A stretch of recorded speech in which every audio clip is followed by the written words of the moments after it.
We talk to a lot of people throughout the day, our families, our friends, our coworkers. But the voice we hear the most is the one inside our own heads.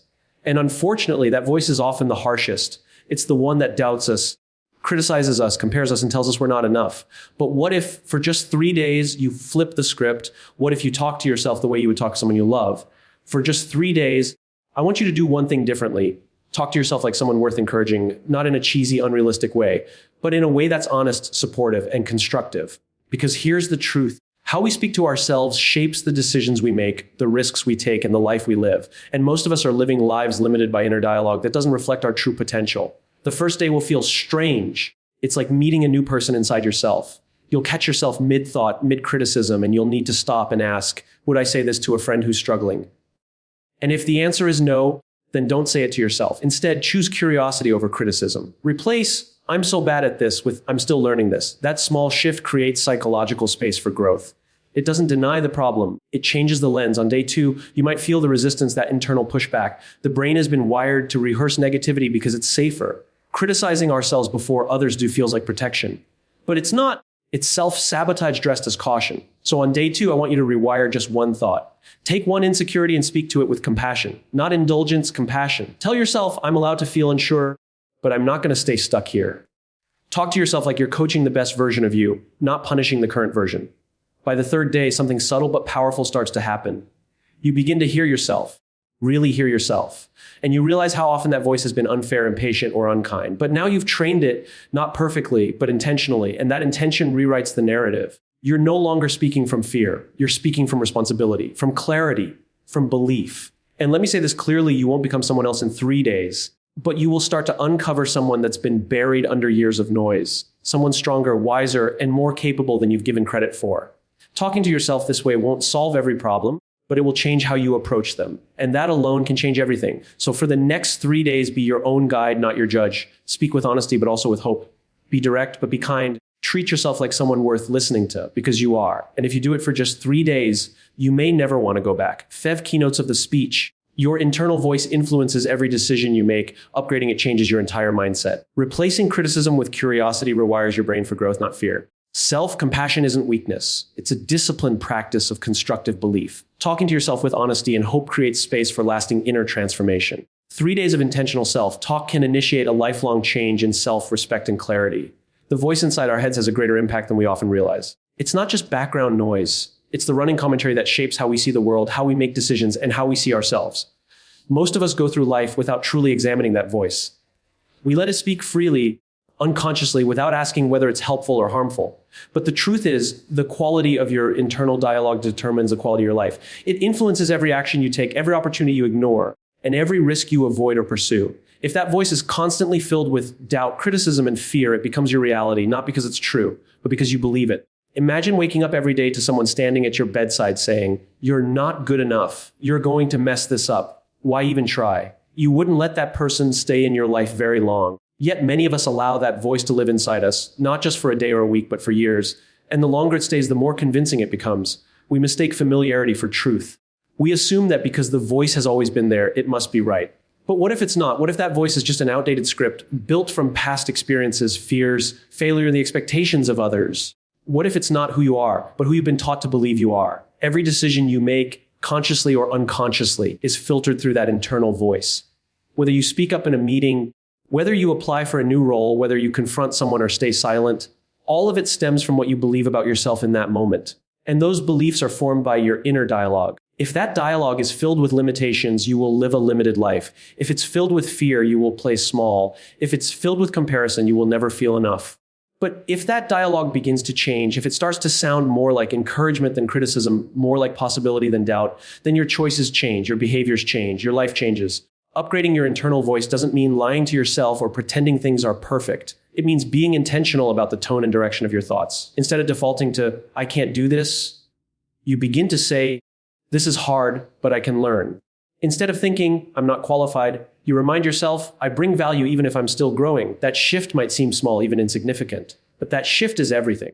It's the difference between stepping forward and standing still, between building confidence and feeding self-doubt. The voice in your head becomes the script for your actions. If you don't rewrite it, it will keep writing the same story. Many people wait for external validation to feel worthy. a promotion, a compliment, an achievement. But real self-worth starts with how you speak to yourself when no one else is around.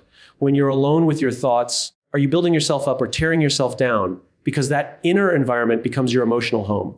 If it's filled with negativity, it doesn't matter how much praise you get from the outside, you'll still feel inadequate. On the other hand, if your internal voice is strong, grounded, and respectful, then even when challenges come, you don't fall apart. You trust yourself, you back yourself. And that is a form of inner leadership that no one can give you or take away. Changing the way you talk to yourself is not a luxury, it's a necessity. You are with yourself every moment of every day. There's no escape from your own mind. So it only makes sense to make that place a source of strength rather than suffering. It begins with awareness, catching the thoughts that tear you down. Then it moves to choice, choosing a different narrative, even if it feels uncomfortable at first. And with consistency, that voice becomes your ally, not your enemy. It becomes a quiet confidence that fuels your actions. And that's when life begins to shift, not because the world changes, but because you do. When your inner voice starts supporting you instead of limiting you, the way you engage with life transforms from hesitation to action, from fear to clarity, and from survival to purpose. Replacing criticism with curiosity is one of the most powerful shifts you can make in your self-talk, and it can completely change the way you relate to yourself. Criticism often comes from a place of fear, perfectionism, or past pain. It's reactive. It sounds like you messed up again or you're not good enough. It assumes the worst, points fingers inward, and offers no room for growth. Curiosity, on the other hand, is open. It asks questions, seeks understanding, and encourages exploration. Instead of shutting you down, it opens you up. This shift may seem subtle, but the psychological and emotional impact is enormous. Most of us have been conditioned to criticize ourselves as a form of motivation. We think if we're hard enough on ourselves, we'll perform better. If we focus on our mistakes, we'll avoid repeating them. But what really happens is the opposite. Constant self-criticism creates anxiety, fear of failure, and a deep sense of inadequacy. It doesn't make us better, we're afraid to try. We start hesitating, avoiding challenges, and settling for less because we don't want to face that harsh voice in our heads when things go wrong. It becomes a trap, a self-fulfilling cycle of low confidence and limited action. Curiosity disrupts that cycle. It takes the same situation and approaches it with compassion and interest instead of judgment. For example, instead of thinking, why do I always mess this up? Curiosity asks, what made this go differently than I expected? That one question moves you from blame to learning. It doesn't ignore the mistake. It simply creates space to learn from it. That space is where growth happens. When you replace criticism with curiosity, you stop seeing failure as proof that you're not enough. Instead, you see it as feedback, something to understand, something to work with. This shift also changes how you feel emotionally. Criticism triggers shame and defensiveness. You become emotionally closed off, tense, and often stuck in negative patterns. Curiosity, on the other hand, activates the part of your brain responsible for problem solving and reflection. It actually calms your nervous system and allows you to stay present. When you're curious, you're not attacking yourself, you're supporting yourself. You're saying, let's figure this out, instead of you're broken. That kind of inner support builds resilience. It gives you the strength to keep going when things get tough, because you know your internal response will be one of interest, not punishment. Another powerful aspect of curiosity is that it allows you to separate your identity from your performance. Self-criticism tends to say, I failed, therefore I'm a failure. But curiosity looks at the failure as an event, not a definition. It might say, that presentation didn't land, why not? Was it the delivery, the content, the timing? These kinds of questions keep you focused on solutions instead of shame. Over time, this way of thinking builds a growth mindset, the belief that you can learn, adapt, and improve.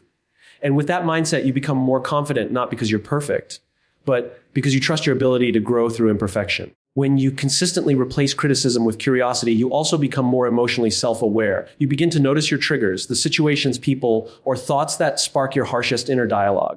Instead of reacting automatically, you pause and ask, why does this bother me so much? What's underneath this? That kind of emotional inquiry helps you uncover patterns you didn't even realize were running your life. And when you become aware of those patterns, you can begin to shift them. You become less reactive, more thoughtful, and ultimately more in control of how you experience your life. This practice isn't about being soft on yourself. It's about being strategic with your inner language. Criticism often feels like strength because it's harsh and forceful. But curiosity is the real strength. It's the quiet power that comes from being steady, open, and intentional. When you lead with curiosity, you give yourself permission to explore, to fail, and to keep growing. And that creates momentum. You start approaching your goals not with pressure, but with purpose. You move not from a place of fear, but from a place of understanding. That kind of internal shift has a ripple effect. It impacts how you handle relationships, how you make decisions, and how you recover from setbacks. So when that inner voice rises up, the one that wants to tear you down or remind you of your limits, pause. Ask a question, get curious. That simple act of changing the tone of your thoughts rewires your brain, rebuilds your confidence, and opens doors to insight that criticism could never unlock. And that's when real progress begins, not when you fight yourself, but when you start listening differently. Self-compassion is often misunderstood. People hear the word and assume it means letting yourself off the hook, being too soft, or avoiding responsibility. But true self-compassion is none of those things. It's not indulgence, it's discipline. It's a conscious and consistent practice of treating yourself with the kind of belief and respect that helps you grow. It means standing by yourself when things don't go right, instead of abandoning yourself the moment you fall short. And this is not weakness, this is a form of inner strength that most people never develop because they are too busy trying to punish themselves into becoming better. When you practice self-compassion, you're not ignoring your flaws or pretending everything is fine. You're simply choosing to respond to your struggles with care instead of cruelty. That difference in response changes the emotional foundation you're standing on. It's the difference between saying, I failed, so I'm worthless, versus I failed, so what can I learn from this? The situation may be the same, but the mindset is completely different. One drags you down, the other helps you rise. And the second response doesn't come naturally to most of us. It's a skill you train, like a muscle you build. We've been conditioned to believe that being hard on ourselves is what makes us strong. We think harsh self-talk keeps us disciplined and focused, but in reality, self-criticism depletes our motivation over time. It turns every mistake into a personal attack, and that creates fear, not growth. When you constantly speak to yourself with judgment and disappointment, you're not pushing yourself forward, you're wearing yourself down. You begin to see challenges as threats, not opportunities. You play small because you're afraid of hearing your own voice turn against you if you fall short. Self-compassion breaks that pattern. It teaches you that you can hold yourself accountable and still be kind. You can own your mistakes without defining yourself by them. You can be honest about your weaknesses without tearing down your self-worth.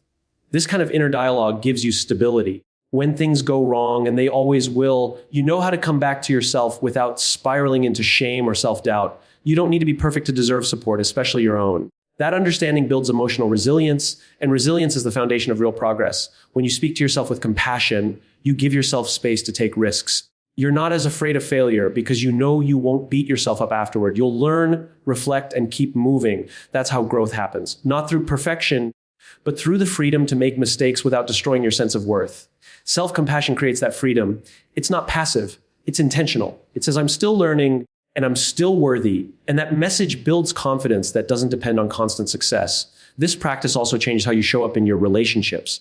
When you are constantly judging yourself, it's easy to fall into patterns of comparison, jealousy, and defensiveness. You become more reactive, more closed off, and less trusting. But when you're compassionate toward yourself, you naturally become more understanding of others. You stop expecting perfection from them because you've stopped demanding it from yourself. You give people more grace, more patience, more space to be human, because you've given that to yourself first. Developing this practice doesn't mean you stop trying to improve. It means you stop treating your worth as something that's always at risk. You begin to see your progress as a journey, not a test you keep failing. You understand that being human means making mistakes, and that doesn't make you broken. It makes you real. That mindset is powerful because it lets you stay in motion. You're not stuck in regret or fear. You're focused on what's next. You're growing from a place of stability, not desperation. Over time, this way of speaking to yourself becomes more natural. What used to be a harsh inner monologue becomes a more supportive, steady voice. And that voice starts to shape everything. You begin to approach challenges differently. You prepare better, recover faster, and carry a quiet confidence that isn't shaken by setbacks. This is what happens when belief in yourself is not conditional. It's not dependent on results. It's built into the way you speak to yourself, especially in the moments when it's hardest to do so. Self-compassion is not about giving up standards or lowering expectations. It's about holding those standards while standing firmly on your own side. It's about replacing fear with trust. Trust that you can be kind to yourself and still move forward with discipline and drive. This kind of belief isn't loud, it's quiet. It doesn't show off, it shows up day after day. And it stays with you long after the challenges pass, helping you face the next ones with clarity, strength, and purpose. Talking to yourself with honesty and hope is one of the most balanced and powerful habits you can develop.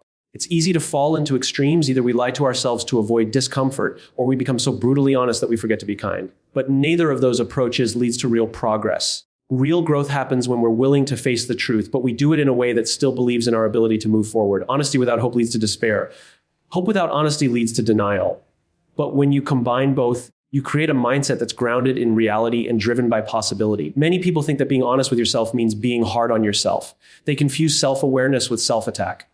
So instead of reflecting, they punish. Instead of evaluating, they judge.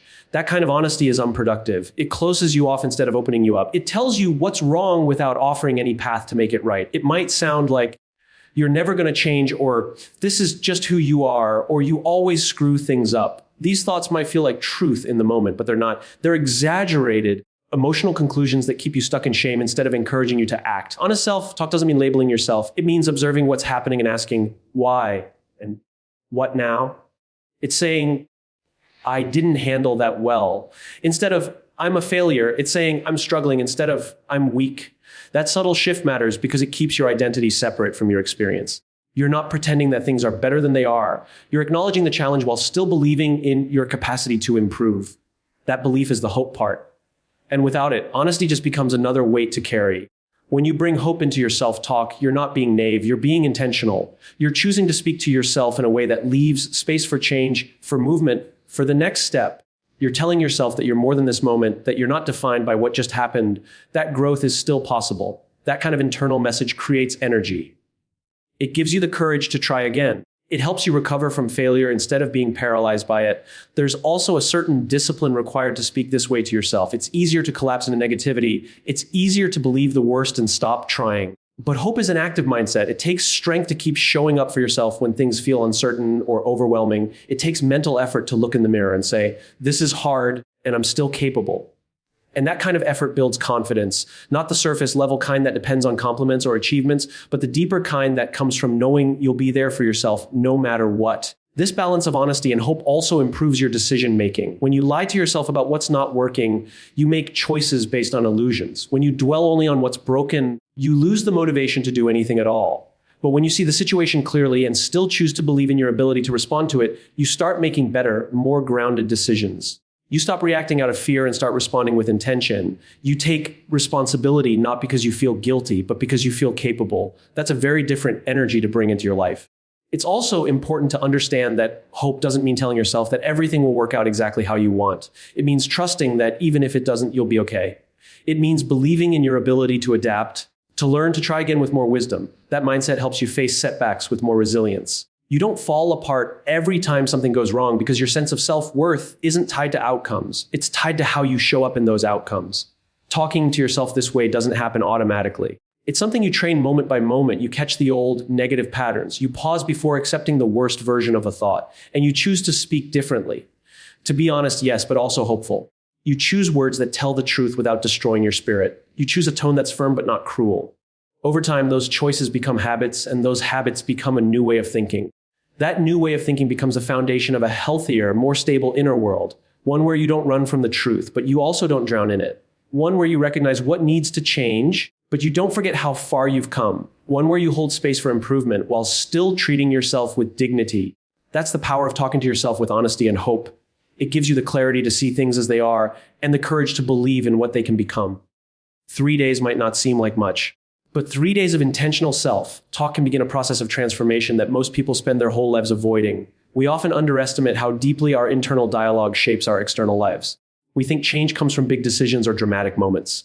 But real, lasting change often begins in the quiet, repeated thoughts we have with ourselves, especially the ones we're not even aware we're having. When you shift the tone of those thoughts, even for a short period of time, you begin to uncover the foundation of your self-perception, and with that awareness comes power.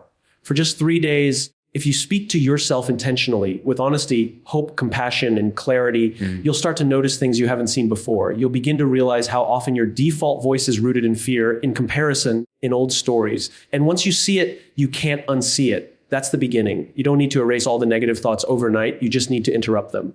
A moment of awareness, a pause, a small correction. That's all it takes to break a pattern. And when you do that consistently, even for a few days, your brain starts building new connections. You start to teach yourself a new way to respond, a new way to be. In those 3 days, you might still make mistakes. You might still feel uncertain, anxious, or tired.